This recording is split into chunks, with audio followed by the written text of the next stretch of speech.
It's 8 o'clock time for this Just In, that sports show that we know you look forward to every Monday night as we delve into the latest international topics, the latest international news, the things that keep us going, keep our group chats going, our WhatsApp messages, etc. I am Marsha Boyce, and of course, the gang is here with me, Justin Marville and Neil Hoyte. The big topic of discussion tonight, we focus on The Last Dance, episode 7 and 8. The guys are itching to go. I'll dub this one the Great Debate. Did Michael Jordan really retire in 1993, or was he suspended? That's the main question we'll be tackling tonight, as well as looking at some other sporting developments here in the Caribbean and across the world as the sporting world tries to rev its gears and get going once again to resume sport in the midst, or some might say post-global pandemic. Guys, let's jump right into it. Michael Jordan, 1993, he shocked the world that October with his resignation. Did he retire? Some say yes. Some say, you know what, that guy was actually suspended. Now, I know Justin wants me to start with him. Nope. And just for that... I actually don't want you to start with tonight. I want Neil Hoyte to go first. And for that reason, then, Justin, you go. I I'm putting you nothing. right on the spot. Brilliant. Let's go. Brilliant. I didn't see that coming on me on show. That's hurtful. It's your show. You got to take the lead. It's your show.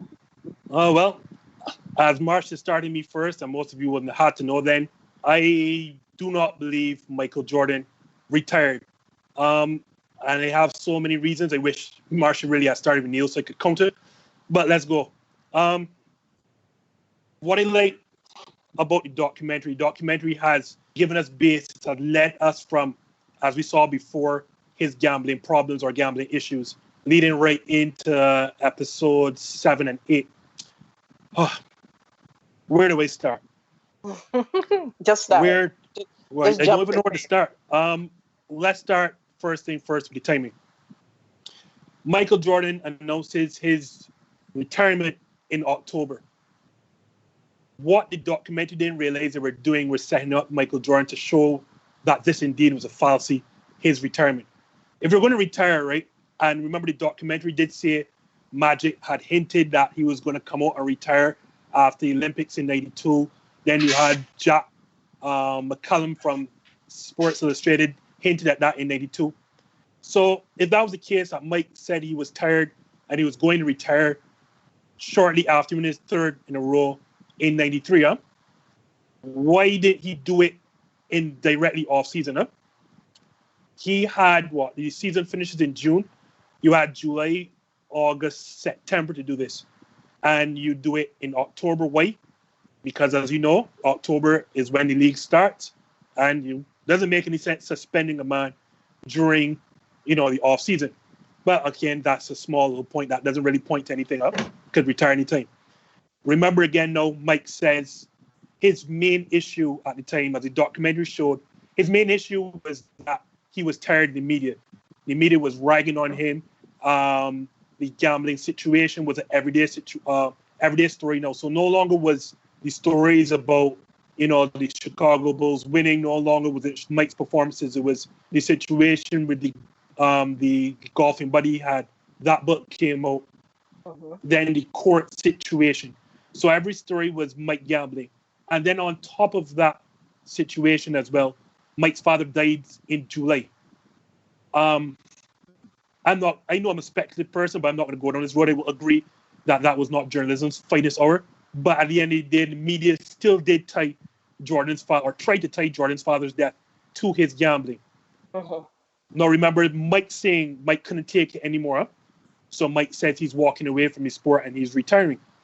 But if that's the situation, you can't deal with the media anymore, then why are you going into a bigger media circus in Major League Baseball? Remember at the time, in 93, we were talking about Major League Baseball is America's sport. The NFL had not yet surpassed it, neither the NBA.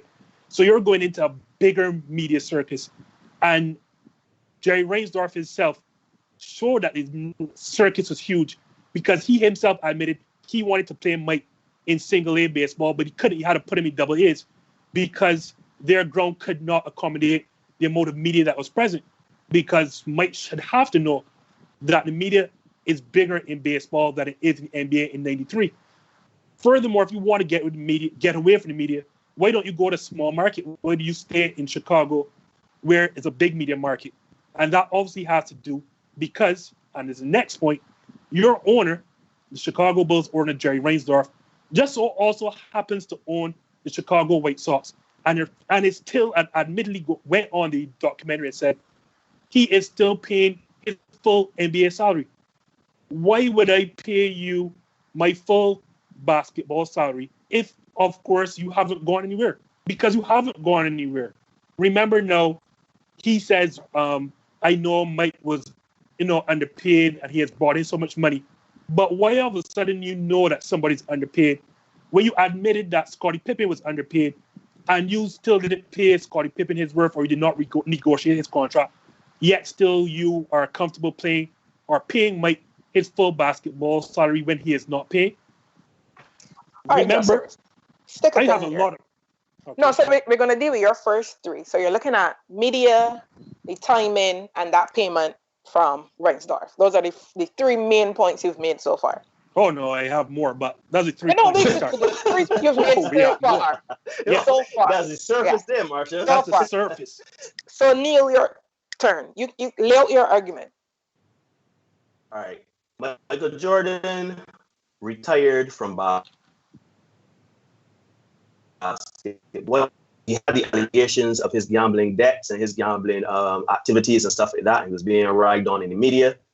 Constant questions of him gambling and what he bet on, and his teammates and various coaches and everything being harassed about his gambling, his friends, anything to get a soundbite about that, to the point where Michael stopped talking to the media for about 2 weeks. Then, of course, his father passed away. He was murdered, which his father was his confidant, his best friend, as he said. And he meant a lot to him as it pertains to being a father figure and having that person. Like, people said that you did not see Michael Jordan without his father during that time period while he was in the league and his success and stuff like that. His father was pretty much an on-hand mentor for Michael Jordan. So after all of that, he decided, understand Michael Jordan had been deep in the playoffs for sure since 1990, 91, 92, right? Especially fighting, and even if you go back before then, he was fighting the Bad Boy Pistons. Right, because I was about to say you're being kind. He met the Pistons in 3 years before he beat them, which was finally 91. So he would have been 88, 89, 90, and then finally beat them in 91.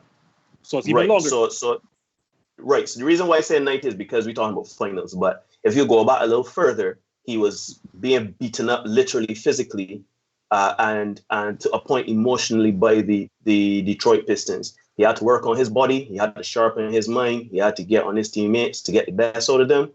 And he had to do that to overcome the Detroit Pistons.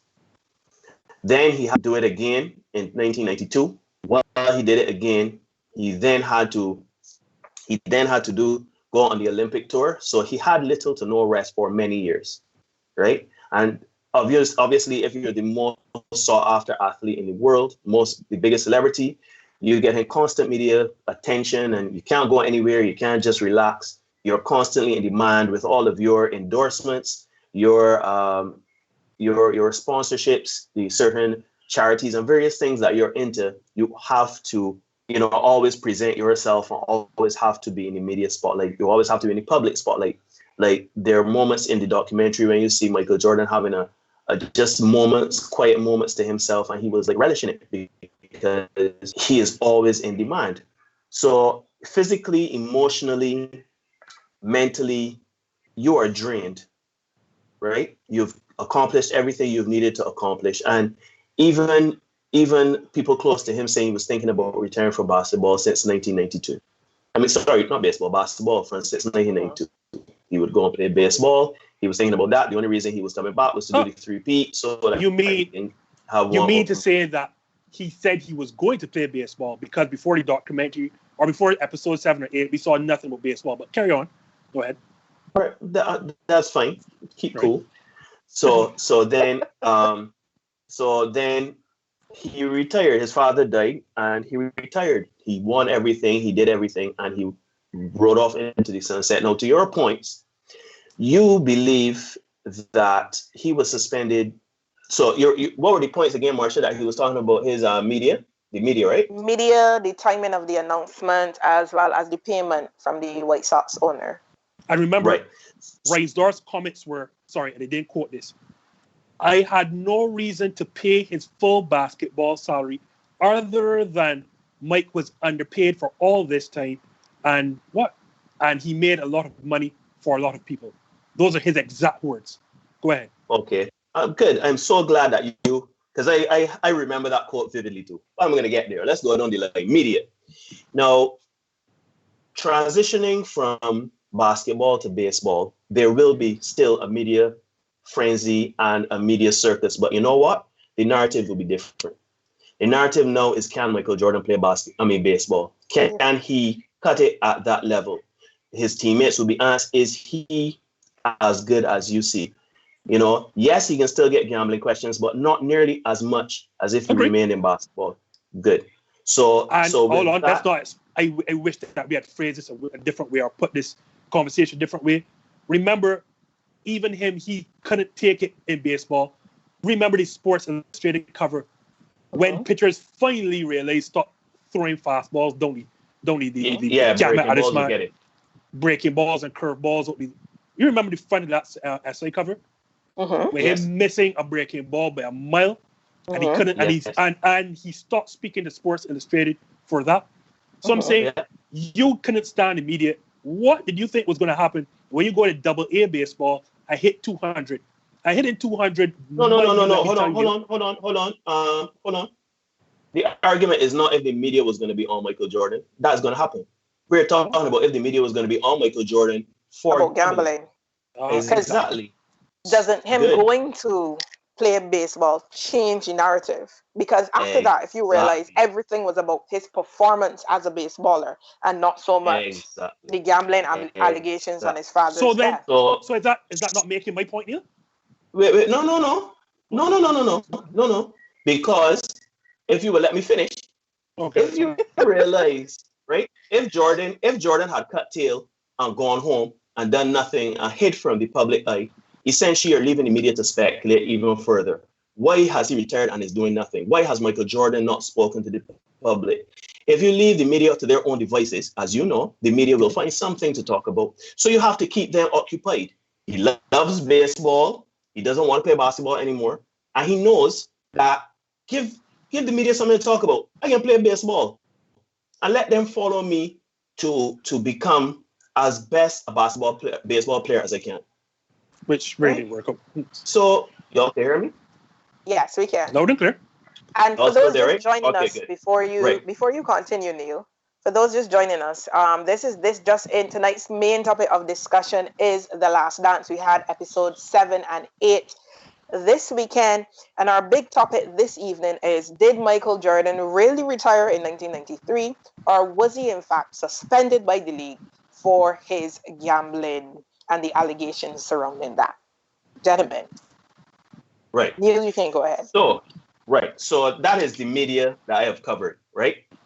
Michael Jordan got that covered. The next one you're saying is the timing. The timing, as I said before, Michael Jordan had been considering it for quite some time, at least by some reports a year before, right? And the reason why he did not follow through with it in 1992 is because he wanted to fulfill his obligation to the U.S. team, as well as he wanted to get his three-peat so he could have one up on Bird and Magic. No argument there. So then, good. So come to 1993 now, he has won his third championship. He is going into the off season. His father has, the media, and remember in 1993, going through the playoffs, the media was on him for the gambling, where he stopped talking to him for 2 weeks. So now, mentally, physically, he is drained, right? And then on top of that, his father is murdered. And from there, and from there, the media starts to speculate, as you admitted, as poor journalism, a dark day in journalism, where they start to tie his murder to his gambling. And they were saying that he was infamous for not paying his gambling debts, and that was a revenge type of thing. So Michael Jordan said, you know what, this is the perfect time for me to just move away from basketball and go into baseball and have a different narrative, a fresh start, everything like that. But what happens between July to October? Why not? If you knew a year in advance you were going to quit when you get 3, and I don't buy the 3 narrative either, right? Because Justin, hold on a minute. Might be Neil, let him finish, Neil. Might be the competitor he is, huh? If you wanted to one up Magic and Larry Bird for winning 3 in a row, you do know that Magic also has 5 titles. At that time, you only have 3. So why is it that you're comfortable quitting at 3 in a row, only 3, and then your father dies in July? You knew a year ahead advance, so you supposedly knew a year and a half advance that you're going to retire, but your 3rd title in a row didn't tip you to that point. Your father's death in July didn't tip you to that point, and you made the announcement right as the league is about to start its 93-94 season in October. Okay, good. A bit weird. So this is my retort to that Magic Johnson Bird argument. At that time, Michael Jordan was considered the greatest basketballer to have ever lived. There was discussion. Right. Him being better than Bird and Magic, it was a debate, and it was understood that even though he did not have the championships, you still would take Michael Jordan over Magic Johnson and Larry Bird. Even they admitted that he is God in basketball shoes, walking around as Michael Jordan, right? So why did he wait until October?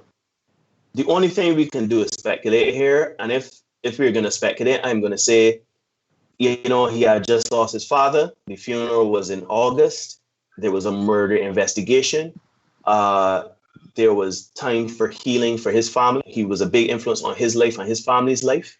That is August, September, and then October. I can't put a timeline to his grief and what he has to do with his family. So to me, basketball is the furthest thing from his mind. He did speak to the media. He did, let people know that he is thankful for the support and everything like that. But at the end of the day, Justin, we do not know how we would react in that situation. You have a whole family that you have to bury your father. You have to help your mother grieve. You have to move on from that. Basketball is the furthest thing from his mind, right? And then you still have to, whenever you do address basketball, you're wanting the same thing you were thinking about retiring and going to play baseball. How do you reconcile that? Is this the best thing to do it? Can you do it now that your father is not here? These things he has to deal with. So if I'm speculating, I would say the reason why there was a 2-month lag between August and October is because he's human. He has to grieve. All right, Neil. Well, let's go into that retirement announcement in October. Let's deal with that. As the documentary shows, twice Michael Jordan says he does not know if you'll be gone for good. He is leaving it open for possible return. Twice. I've quit something already, Neil. Hold on. I've left someplace. I spent 11 years someplace, and I left, and I had an exit interview. At no point in that exit interview did they ever say or did they mention the point of possibly coming back. And I'm not saying that I didn't leave room for coming back, but I'm saying the moment I want to leave someplace or finish with something, I'm not talking about coming back. That's the first thing away from my mind. Not necessarily, Justin. Hold on, Marsha. No. Hold on, no, Marsha. Leave him. Let him go. Let him draw the rope. I'm not finished. You know why? Rob Gronkowski. We saw him return to football, and none of us were shocked. Why? Because when he was retiring, he kept saying, I may return. Who knows? It could come back. I will return. But the biggest point, or the two biggest points out of that actual retirement speech, I want to say, is one, there is footage because the documentary slightly doesn't put it in. There is footage of Michael Jordan saying, if I look or think about coming back to the sport, I hope David Stern will have me back. Why is that something to say? Why would I say if David Stern will have me back? If I'm making so much money, why would I have to ask David Stern to come back to the league? And second, what if the argument is they didn't want you to go to begin with? So with people not wanting you to do something, hold on. That is the second thing, Marsha. Hold on, and you go ahead and do it. There is a potential for them not wanting you back when you change your mind. At the end of the 98 All-Star game, when everybody pretty much figured out that Mike was leaving, what did David Stern do when he was handing the trophy to Michael Jordan? What did he say? I am only handing you this trophy unless I know you are coming back. Basically begging him in front of the world not to leave. Rewind to the 93 retirement speech. What did David Stern say at that retirement speech? Absolutely nothing. Because David Stern knew he was not going anywhere. David Stern was suspending him. David Stern also said, if you're going to hold him to that, with his own mouth, his own word, I'm going to look for the exact quote because I don't want to misquote him. I have too many papers in front of me. You don't have to say. He basically said there is no truth to the rumor. There's no truth to it. So how can you then agree to accept David Stern's word on one hand, but not on the other hand? This is the same documentary we have seen Michael Jordan in episodes 5 and 6. Say in front of the cameras, I had nothing to do with Isaiah Thomas not making the Dream Team. Those words never came out of my mouth. You may not have seen it. The 92 Dream Team documentary that came out years in front, Marsha. Magic Johnson, in front of the camera said, and I quote, I am the person who went to Michael because I had the best relationship with him, and I asked him if he will play ... and Michael told me not if. So you Isaiah Thomas. So your argument then, Magic Johnson said it, therefore it must be true. But Michael Jordan says they don't say X, and therefore it can't be true. And secondly, in that same vein, Michael Jordan is on camera, not in the 92 documentary, is on camera having told Rod Stern, the person who put together the 92 Dream Team, Rod Thorne, the person who also would have drafted him when he was in Chicago. I am not playing on this team with Isaiah Thomas. I have no problem with Chuck Daly. I am not playing with Isaiah Thomas.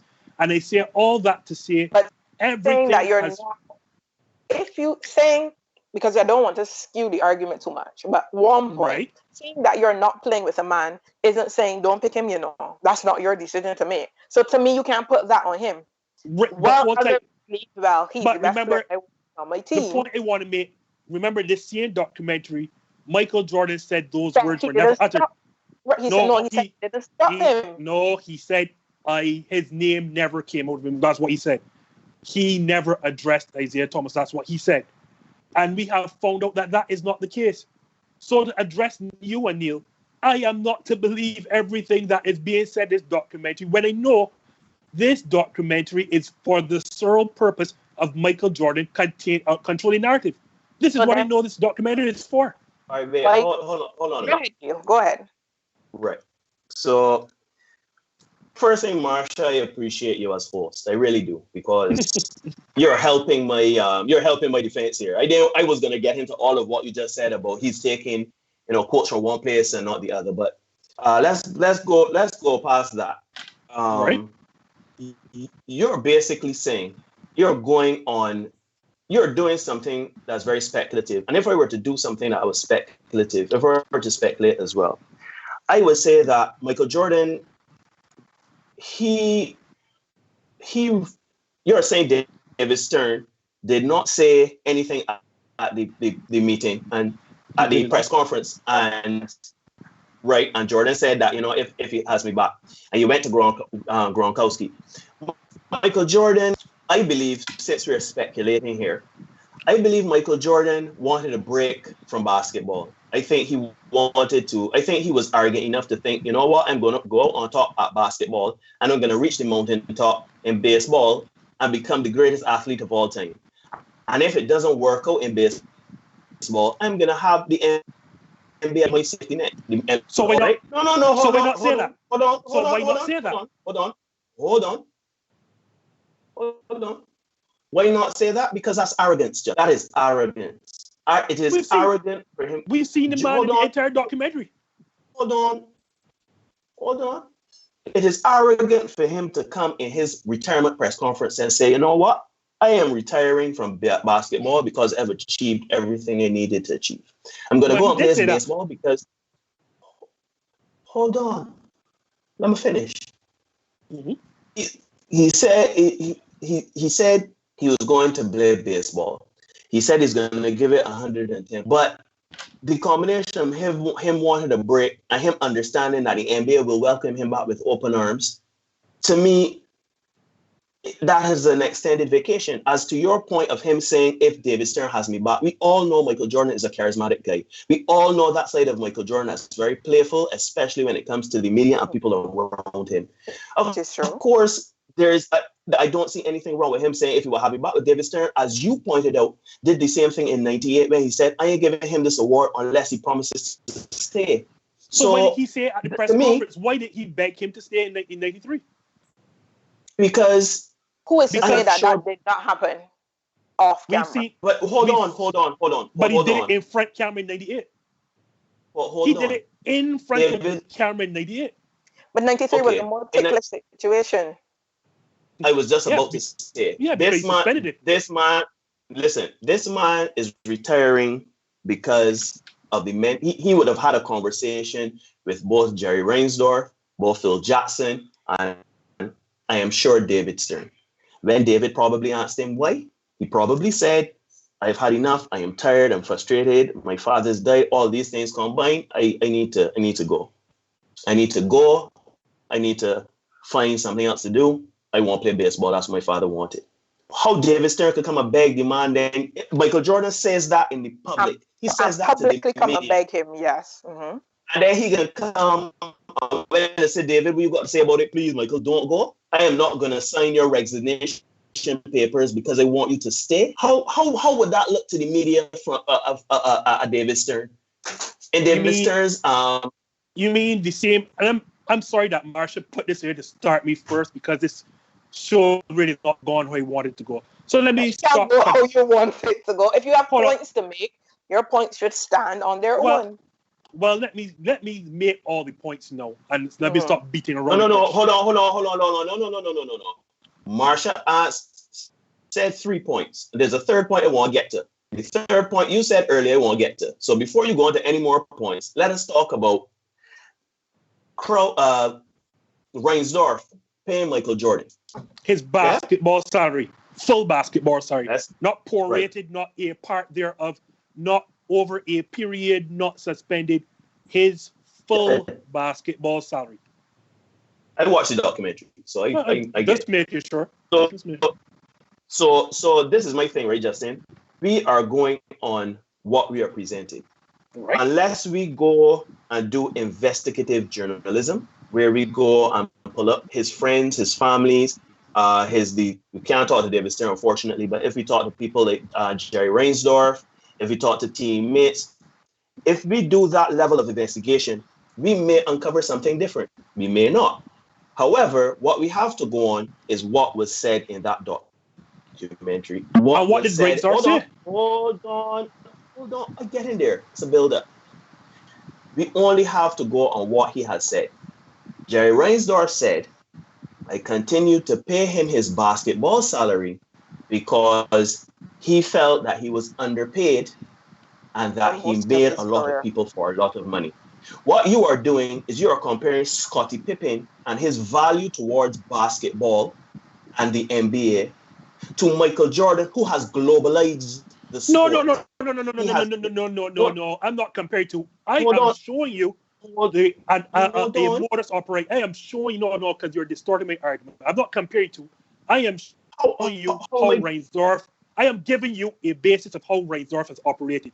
So on the one hand, Reinsdorf has said publicly, I know that Scottie Pippen was underpaid, but I refuse to renegotiate the contract. So then you can't come on the other side and say then... He did not return, but you see, Justin, it was not a renegotiation.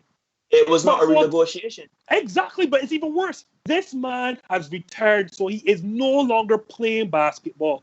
And you are telling me that you are paying his full basketball salary, and your words were, I had no other reason to pay his full basketball salary other than he was underpaid. Although I said Scottie Pippen was underpaid and they refused to negotiate his contract, but the two don't make sense. Hold on. No, hold on a minute, Marshall. Let me hold on. I want you to answer this question for me.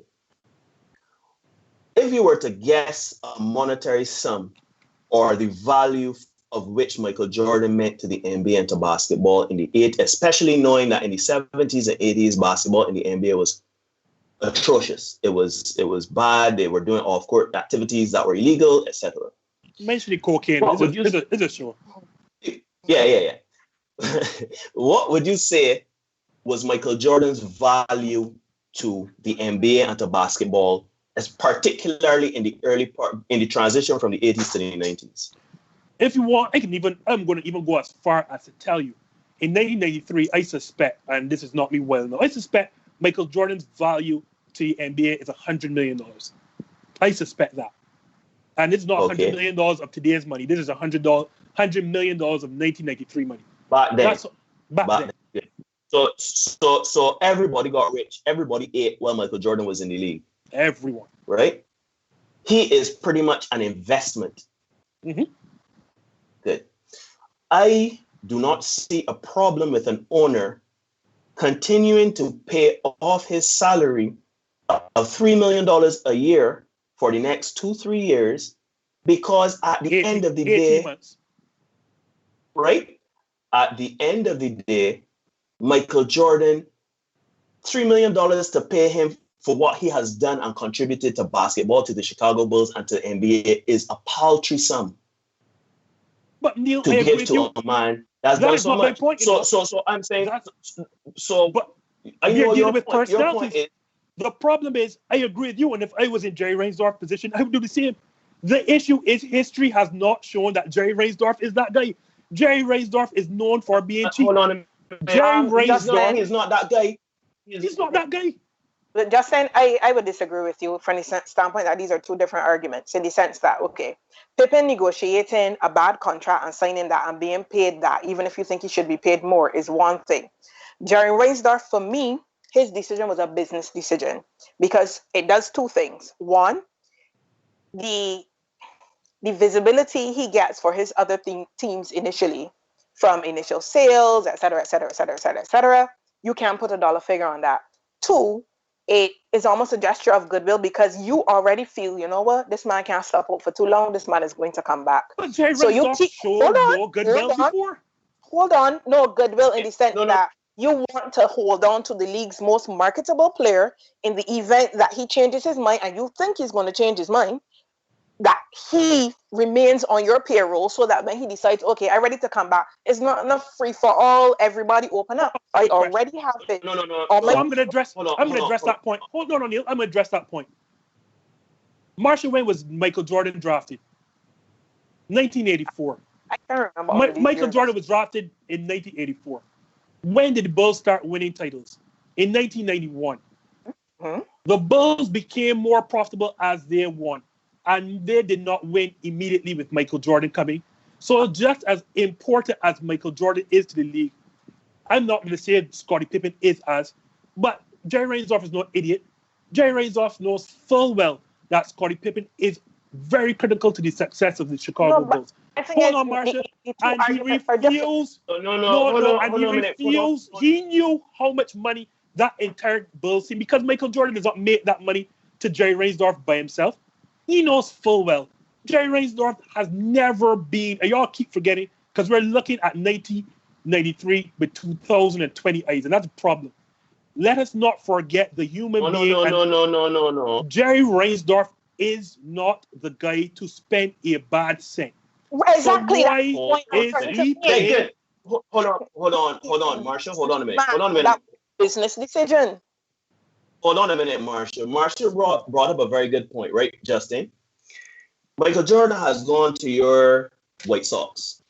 Right. You are going to pay him, let's say, whatever it is. It's not going to be anywhere near $3 million a season. Right? Mm-hmm. But the benefit of having Michael Jordan is selling out arenas every which way. Merchandising sales have gone through the roof. They can't sell any money. They're double A baseball, Neil. That point is moot. They are playing double A baseball where there is no money to be gained from people coming to watch Mike play. Mike is never going to make the White Sox. Hold on a minute. So you're see Michael Jordan play baseball? Pardon me? I'm not hearing you. I think Neil's connection So baseball is bugging out. Yeah, his connection is dropping out. I've missed everything you just said, Neil. You can hear me? Y'all can hear me? Yes. Yes, we can hear you now. Yes. All right, good. I was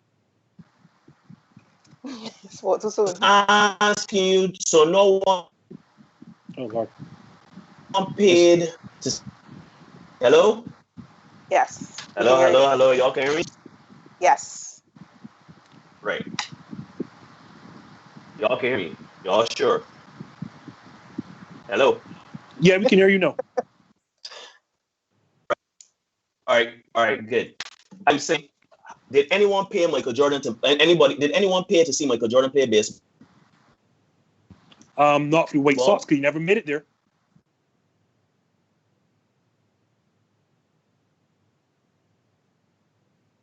Neil's gone again, Marshall. Did So anyone pay to watch? I should be able to get my points now that Neil is in issues. Because I thought what Neil would have done, Marcia, now that we have him muted somewhat, I thought Neil would have brought up the point that there's no way that David Stern would have suspended Mike for that amount of time in fear of losing money. I was hoping that Neil would have brought up that point, huh? And people have told me that on the site. There's no way. Wait, hold on. What point? I didn't know you missed that point. He's back now. Hold on. He flew right in. I was hoping, Neil, that you'd have brought up there's no way that David Stern would have allowed Mike to leave the game because of how much Mike is worth, especially as I just told you that Mike is probably worth. Just saying, I am not getting a chance to speak. The internet even spurring for me to get the. I have that here.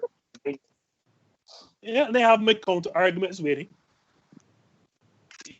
What I'm going to need you guys to do, because we're about halfway through, to make your points as succinct as possible so we can at least then fill this hour with some balance on either side. Okay, well, maybe make my point very, very succinctly. So I'm saying, I was hoping that you would have started with Neil and get to me, but let's go. Michael Jordan was suspended, and we all know this, and we're pretending. First thing first, we don't know it, so lay out the facts for us. Tim Grover. Remember,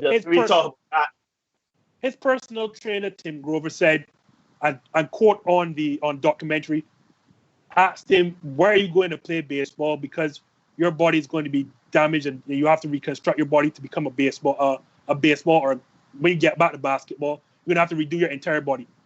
Why does that matter if you're going to play baseball and not come back to basketball? Why would your trainer tell you that? What if people didn't believe he was going for good? Knowing the man and his mentality. Tim Grover and him are like this. If there was somebody that knew... Hold on. Hear me? You're breaking up again, you. No. People would have said that there's no way David Stern was going to let $100 million in profits walk through the front door. But guess what, Marsha? David Stern knew he's not going to lose that much. You know why? First thing first, we all know that the NBA, most of its income comes through what? TV deals, correct? Huh? Let me pull up this nice thing here. What I didn't know beforehand is just before or during the 93 playoffs, David Stern agreed with with NBC right before Jordan announced his retirement for a 4-year, $750 million renegotiation of that contract. So David Stern knew, yeah, I can hear you, Neil. So David Stern knew already before he suspended Michael Jordan that the bulk of his money is secure in that TV contract. So he doesn't have to worry for the 18 months that Mike is gone, how much money he's going to lose, because he has a 4-year, $750 million extension with NBC. So he doesn't have to worry about whatever little millions is going to lose when Mike is gone, because bank is secure. But my main point, like, wait. To that point, what is better than, how much money did you say it was? 4 years, $750 million, signed in April of 1993 with NBC. Right. So David Stern works for the owners, right? Mm-hmm. That's right. Good. And Michael Jordan not being in the league outside of TV deals will mean that everybody will lose money or not make as much money with Jordan in the league. You're not losing money because, hold on. No. Hold on. Because you can't say lose, because that is incorrect. You're not losing money. You know why? Fair enough. Good. That 4 years, $750 million contract is up. Hold on, Neil. That 4 year, $750 million contract just so happened that was signed in April is up 25% up from the previous deal. There's no money to be lost, and if there's money. Hello? And now it's Justin's time to freeze. Y'all trading batons tonight. Well, good. No, I will use this time to give my points. He's back. Justin Marville. This is what. So you're not losing money, Neil. That is a fallacy. So whatever no, money I'm you saying, may have lost. But the point I'm trying to make. Hold on. The point I was trying to make.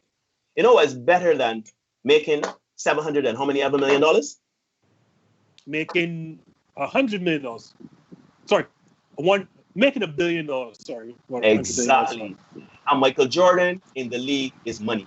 So stop bottom line. Yes, you got guaranteed TV money, right? But all of the owners in the NBA knew that Michael Jordan not being in the league is a loss. Is not going to generate enough money as it would with him out of the league, right? So sorry, go ahead. Right. So. But you've made back that money that you suppose you lost. Hold on. David Stern is a shrewd lawyer, right? He was hired. I'm glad you brought that out. I was saying something else, but I am going to keep this as it is. Yes. And he is a shrewd lawyer, right? Shrewd businessman, yes. Shrewd lawyer. Lawyer and businessman, right?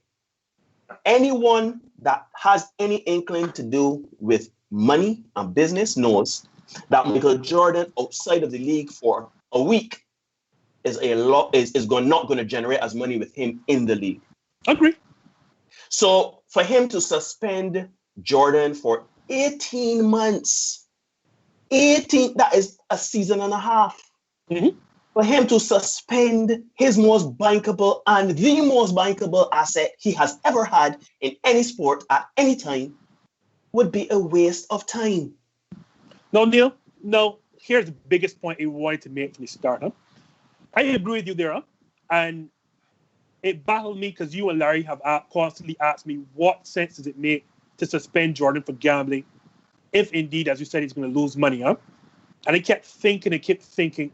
And as I said before, the problem is we're looking at 1993 with 2020 eyes. And Marsha brought something to our lives, or to our IG life that hit home. So I did some research, and I tried to say, I put myself back in 1993. And you know why David Stern did that? Because, as you said, Marsha told me the perception of gambling. And I wondered, but it's still gambling. There was a scandal prior to that as well. And I have 2 words for you. Pete Rose. Mm-hmm. And that is the reason why David Stern suspended Michael Jordan for 18 months. What you don't remember, Neil Hoyte, is No, I do. Don't put words in my mouth. Don't do that. I do remember people's. In 1989, just 4 years before Michael Jordan retires, Pete Rose brought a scandal to baseball never seen before because he was Tell the people what scandal was. Tell the Hold people on, what I'm gonna tell you. Pete Rose was found to be betting on games, and not just games, but on baseball games while he was managing the Cincinnati Reds. So it was thought that he could possibly Michael Jordan hold on, Neil. The scourge of Pete Rose's gambling, followed by the 94 strike, followed by the steroids era, has knocked baseball back behind the NFL and NBA like it has never No. Don't do that. You have gone into the future at 93. No. You've gone to 94 with the strike, and you've gone to the steroid use in 98 and the late 90s. But don't do that. Let's take 1989 baseball permanently removes Pete Rose from any sort of that sport at all for the scourge of gambling. In his infinite wisdom, David Stern saw the backlash that Major League Baseball got when Pete Rose was dealing with this gambling situation and said, in his infinite wisdom, as I said, I am not waiting till they start asking questions if this man is gambling on basketball. He was asked in an interview when he said, I only remember in 93, the games no longer matter. It is no longer Michael Jordan winning his titles. It's no longer Michael Jordan's dominance. Everything is Michael Jordan gambling with this guy on golf. The gambling debts he owed to this guy that eventually got in front of a jury and later on in prison. David Stern wanted to avoid all that. And what is the sure way to lose money? When the face of your league you start to question in terms of gambling and the integrity of your sport. So he sends a message to Mike. Gambling will not be accepted. You are not taking down my league with you. You will be suspended 18 months and you will figure your gambling issue out and come back. And that is the reason why Michael Jordan was suspended for 18 months. My name is Pete Rose. And that is why he was suspended. My turn, Michael? Yes, and keep it succinct because time is running out. No, he went to Pete Rose. I got to answer that, and then I can give the points. I'm sorry. That's just like he didn't see Pete Rose coming. But I'm glad you brought up Pete Rose, right? Because as you just said, Pete Rose did a very awful thing and gambled on baseball games, particularly baseball games he managed. That's right. I am sure the league did their investigations and found that Michael Jordan did not gamble on basketball games at all. No, hold on. Hold on. We've been led to believe. They never said that. No. You cannot, hold on, Justin. A lot of your points are based on speculation. So then you have to allow you to speculate as well. That is the point. The point is we have to go by what was officially said. What was officially said in many forums, not just this documentary, is that Michael Jordan gambled only on golf and other card games and nearest the lines and all these trivial things. Nearest the lines. Right? Nearest the lines with my man, can't remember his name now. But the point I want to make is that there's been no proof or evidence that he gambled in such a way to detriment the league. Right? No. You cannot have a player that has been found not to have any semblance of gambling issues or whatever, because as you said he was to go and figure his gambling ish out, right? Mm-hmm. Did he sort out his gambling ish, Justin Marville? Because were there any gambling issues subsequent or after his return? Did he stop gambling? Did he stop gambling on golf? Did he stop gambling on card games? We have been made to believe that there were gambling issues. The gambling issues were gone when he returned to basketball. Were we not? Brother man, if you do your research, you will see that Michael Jordan has always gambled on golf. Michael Jordan has always gambled on cards. Michael Jordan has always gambled nearest the lines. This ain't he has stopped after 94, 93. Was this an issue when he returned to the sport? Was when Michael Jordan returned to the sport, was his gambling issues a problem for the NBA anymore? But Justin, that could be a media thing though. But I don't even understand what you're saying. As in the media moved on. Exactly. This is my point. No, hold on. This is my point. You are taking 1993, taking a bunch and skipping over a bunch of events that happened between 93 and 94 and 95. The fact remains, right, is that Jordan could have been, not that he could have been, Jordan continued to do his gambling as he liked, right? It is just that the only reason that was brought up when it was brought up and it was a scandal is because he lost a game in New York and he went with his father to Atlantic, to Atlantic. That is not true, right? Neil. That is not true. Hold on, Justin, hold on a minute. But I can't let you speak untruths and use it to make your point. That is not true. What? I am not finished. But I'm just saying that point is not true. Continue. I am not finished with that point. I am saying he did gamble with a man that was a notorious con man, a notorious golf shark, and that person happened to be brought in front of a jury and a judge.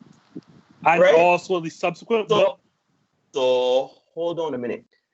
Michael Jordan continued to gamble, right? That never stopped. The reason why it was not an issue is because the media focus had shifted. The Messiah had came back to the NBA. You understand? The narrative had shifted. Michael Jordan reinvigorated and re-energized himself to basketball and committed to that, right?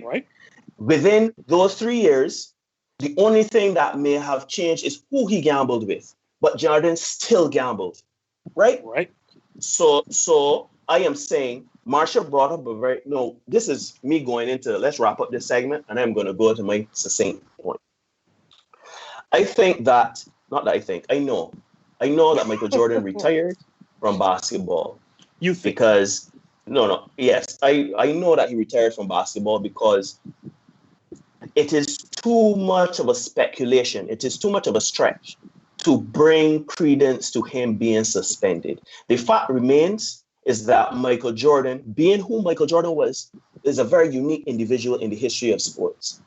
And the demand on him in 1993 was the most and greatest and most scrutinized lifestyle that was known up to that time. He had enough. The man retired. His father was killed. He retired. He went to play baseball. They had a strike. He got the itch to play basketball again, and he realized it is time to play basketball again. No one in their right mind will tell Michael Jordan, well, you retired, but you can't come back here. So why ask? So why would they say or feel the need to say, if David Stern would let me, if I do correctly said, no one in their right mind. Could he have made that statement tongue in cheek? So Jordan is not a human guy. Jordan is Kawhi Leonard, and all of a sudden Jordan is all of a sudden Kawhi Leonard, never talking to the media or making a joke, and just come up one day and say, if David Stern had me, no, Justin. But yes, he did make it tongue in cheek because he looked at David Stern making the comment, knowing full well. Will you bring me back when you are finished with my suspension? I'm coming back. Listen, just a point to know here. Jordan actually did indeed continue gambling. I just did a quick Google search. Ron Harper was a free. Pardon? Yeah, I had a fact check. Not a fact check you, but and where Justin said, he continued gambling and it was public. Justin, if he was to start out his gambling. It was never certain. But it was no longer problem for league now, was it? Because but he was still gambling with teams, etc. It's just that the narrative shifted. Well, Hoyte, let us not act like the two are separate and distinct or not together. Why did the narrative change? Because he came back. Because he stepped away from basketball. He stepped away from basketball, right? And came back. So the narrative changed. So you're trying to tell me that David Stern didn't also factor in this situation? You're trying to tell me now that David Stern is not smart enough to know that if I take this man also out of basketball, suspend him for conduct detriment to the league, and they want to know that this is a phrase used across multiple leagues. I suspend this man for conduct detriment to the league. And when they bring him back, the narrative is going to change. You don't think that David Stern is well aware that that's going to happen? Justin, that is speculation. Because I am going by the fact that the narrative shifted when he retired, went to play baseball, failed at it, and came back to play basketball. The narrative shifted. That is fact. Exactly. You are speculating. Exactly that. But I'm not. That is fact. That is fact. And you are speculating that was David orchestrated. Stern orchestrated his suspension, knowing full well that the narrative will be shifted. One is fact and one is speculation. But here's the problem with you saying it's fact. Your facts. Hold on, Neil. I agree. Your facts are basically what people are telling you. Basically, you're. Why do I have to go on? But okay, but Neil, but you're basically saying that everything that Jordan said in the documentary, I have to say, is 100%. No, Justin. I am not using the documentary. Remember, I have my sources outside of the documentary. So you're basically saying that everything that has been said. So David Stern says this, so it has to be true because, as you correctly said, we don't have anything to go on. So we have to agree. So basically, you are saying that because you are saying these are facts, which is fine. But this is what these men have said. Tim Grosvenor said it. David Stern said it. Reinsdorf said it. No. Tim Grosvenor asked, why are you going to baseball? Because you're going to have to remodel your body when you return to basketball. That's what Tim Grosvenor said. Justin, there are a plethora of people that have corroborated Michael Jordan's story. My goodness gracious. How is that? I am glad that you are going there now. All of these people have corroborated this story on this documentary, correct? No. Not on the documentary, son. So please bring the press. In the press, they have people have written books. People have written books. People have given interviews. People have spoken outside of this documentary. So wait, hold on here. So you're saying then that there are people in the press who have also not written stories, have not also done interviews, who have also brought to say that this situation was David Stern suspending the man because those were speculative. Those articles were speculative. Anything that was written about the gambling suspension is speculative. There is no proof that Michael Jordan was suspended. None. But you cannot point to a man that said, you cannot point to a man, woman, or child that has said Michael Jordan did this. Therefore, I know it happened. I was there. Therefore, he was okay. But there's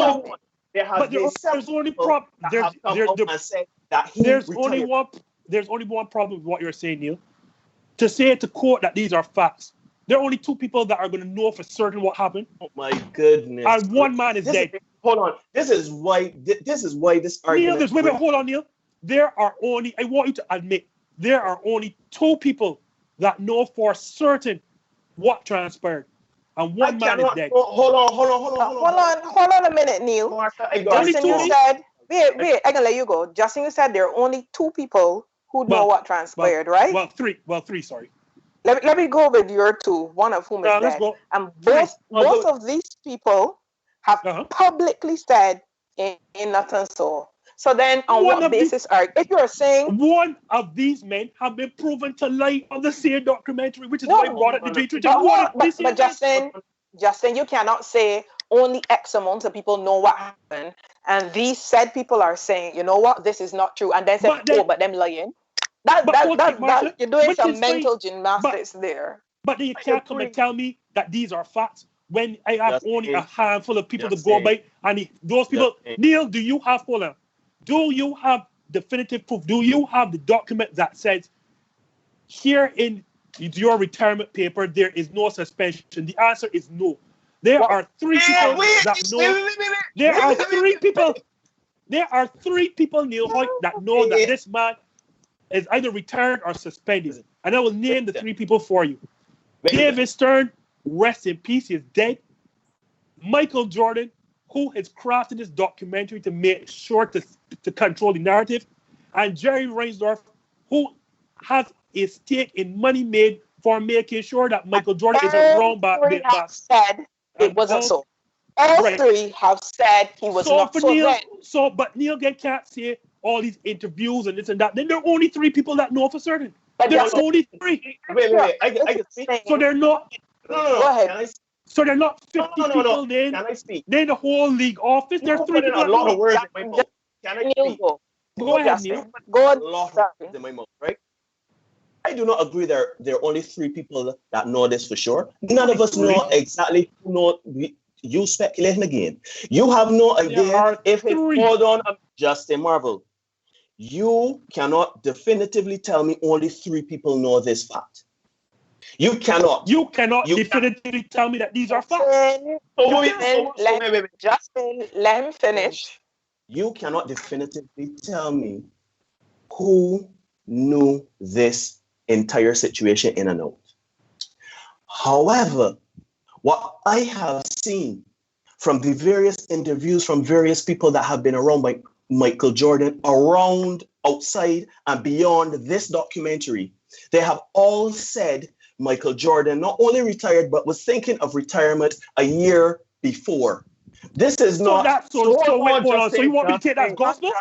So wait, no, Marshall. You cannot tell me that this is speculation. No, Marshall, not take that. You cannot allow him to finish. No, Marshall, you cannot. No, Marshall. You cannot on one hand dismiss this as speculation. No, Marshall, I cannot allow that. You on one hand. You can't rebut, but let him finish his point. You made your point. Allow Neil to finish his point. Go ahead, Neil. Right ahead. Thank you, Marshall. No, I cannot live in a world where I can't take nothing anyone says anytime as not gospel. I cannot. We live in a world where we do not know things. People tell us things, right? Right. Good. Therefore, we have one of 2 choices. 1, we can live in a world where we choose not to believe them, or 2, we can live in a world where we choose to believe them. I am telling you this, right? If 10 people say that Michael Jordan retired and have given points and issues and talking points as to why he retired, then Justin, I have no other way to prove that they are wrong. You are speculating. You are saying, Justin, you are speculating. No, Neil, I am giving you... No, he has to finish his statement. Let him finish his statement first. No, but he is telling me what I'm saying. That is not fair. I am not then you can respond after. Neil, all right, fair. Go ahead, Neil. Justin, are you not speculating? Are you not speculating? Neil, I am not speculating. There's a difference in court. So you have fact. What is your fact? No, Neil. No, you're not speculating. You have fact. What is your fact? You told me today that I speak in absolutes. So you are telling me, Neil, for you, Neil, you are saying that if it is not fact, then it is speculation. I am giving you reasonable doubt. Yes, in law, there's something called reasonable doubt. To say that I have reason not to believe what these men are saying. It is not speculation. It is called reasonable doubt. Hold on. When you have reasonable doubt, you bring proof to the contrary to give you that reasonable doubt. You have not brought satisfactory proof. Where? For you. How? For you. You are going. Hold on. I have not given you. You are going on what a man said in a context. You are going by what a man like to do with his money. I am giving you multiple things. You got receipts for his money? Do you? Gentlemen. Gentlemen. I don't need receipts, man. Gentlemen, let us stick a pin here. Both of you have presented your arguments. If anything, we will leave it for our viewers to decide who made the more convincing argument of the 2, because we already know the 2 of you will not come to any consensus and there's no convincing either. And that's fine. Well, we can all have our own various opinions. If I can give my own synopsis of the entire thing, and we are not taking rebuttals to anything that I say because I am the law and I'm putting on my foot. No, he does not acknowledge the law here. No. Justin does not acknowledge the law here. Before, let's say last week, prior to watching the documentary, I leaned toward Justin's side, especially for me. Not so much in terms of the stocks payment and stuff, because for me that was a business decision. That isn't swaying me. The only thing that would possibly sway me was the gambling issue and the perception at the time and how having had that scandal in baseball, then the league would have wanted to avoid such a thing happening in basketball. For me personally, that was the strongest point towards him being suspended. However, and Justin got me really excited. He said, you need to watch these last 2 episodes. You can see it. You can see it. I was disappointed. I promised me a smoking gun. I saw it. I don't know.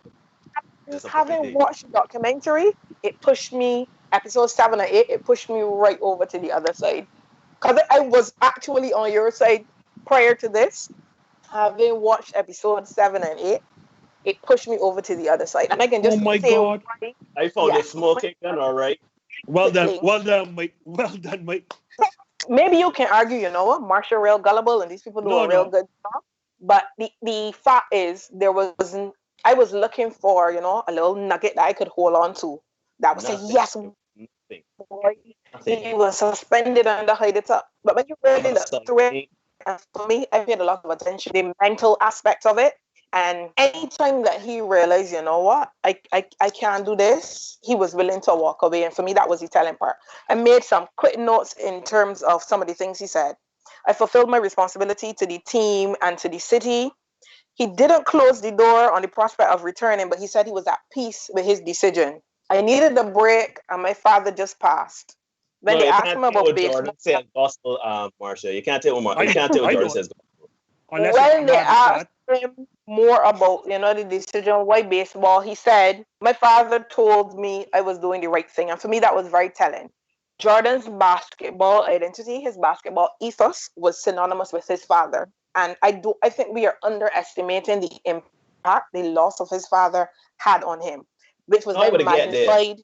The media, which was then magnified. But here I am grieving my father when they're telling me that I'm responsible for my own father's death, which amplified in preseason. So it is not surprising to me, to go to Justin's point in terms of the timing. By October, he was ready to tap out. It just didn't make any sense no more. But so for me, happened to coincide the start.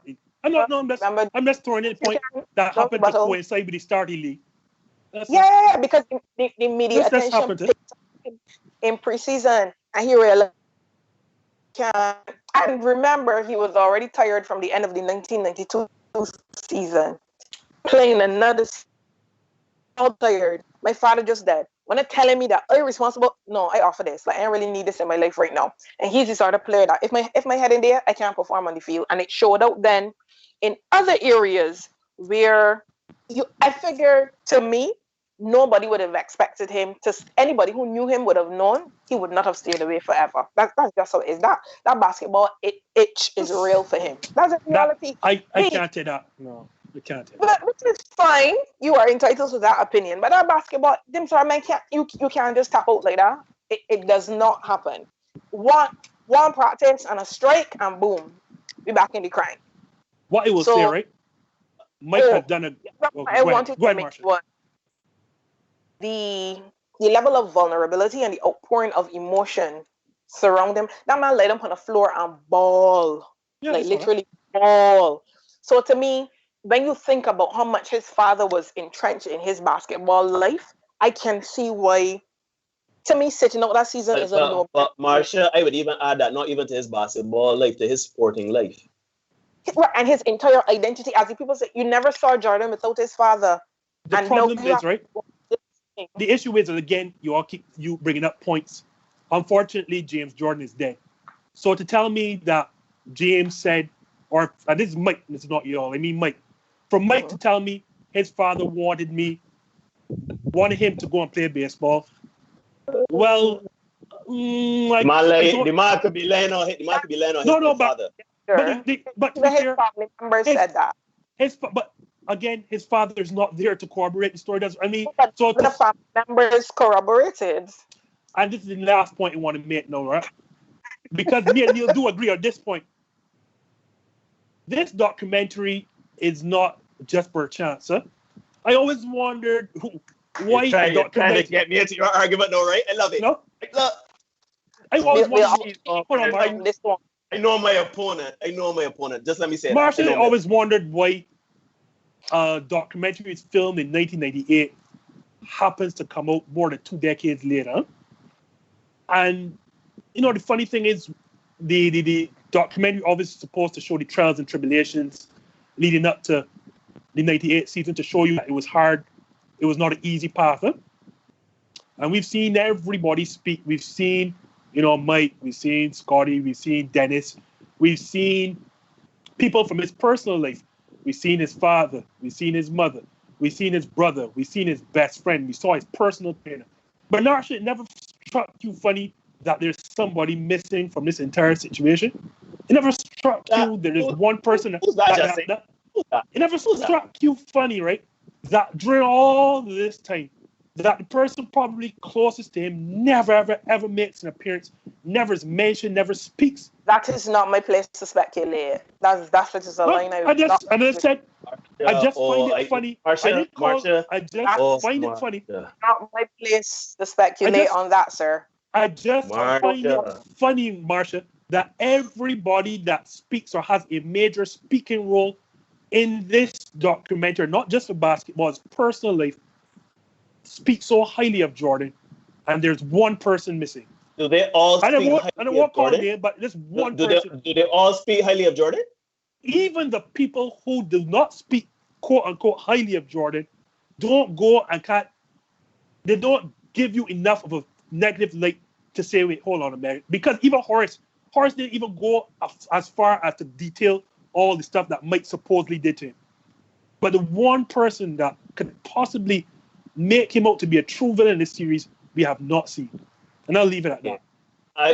So his last word. Let me on your own with that one. I'll leave it right there. Can I say my last words? Yes, your last words as we actually wrap up the show as well.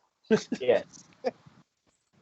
If you believe in monsters and you go looking for them, you will find them. Drops, Mike. Mike drop. I will say. That's it. Just a no. No. Who bring this woman there? No. I see we have some comments here, so you can be sure to take it up with some of our viewers. Of course, the mailbag this Thursday, if y'all delve into this topic, will definitely be another mailbag with lots of engagement, because I'm sure there'll be people on either side. For me, an argument can be made for either side, and whichever hill you decide to die on, well, that's a personal choice. But that's it for this edition of This Just In. Be sure to join us next week, Monday at 8 p.m. Of course, you can follow us on Facebook at This Just In. We are also on YouTube, Instagram, and Twitter. So be sure to give us a like, give us a follow, and share. Share with your friends, share with your family. Let's keep these conversations going. I'm Marsha Boyce, and I'm here with Justin Marville. He got it right. And I'm Neil Hoyte. And this has been This Just In. We'll see you next week. Bye-bye. Good night, everybody.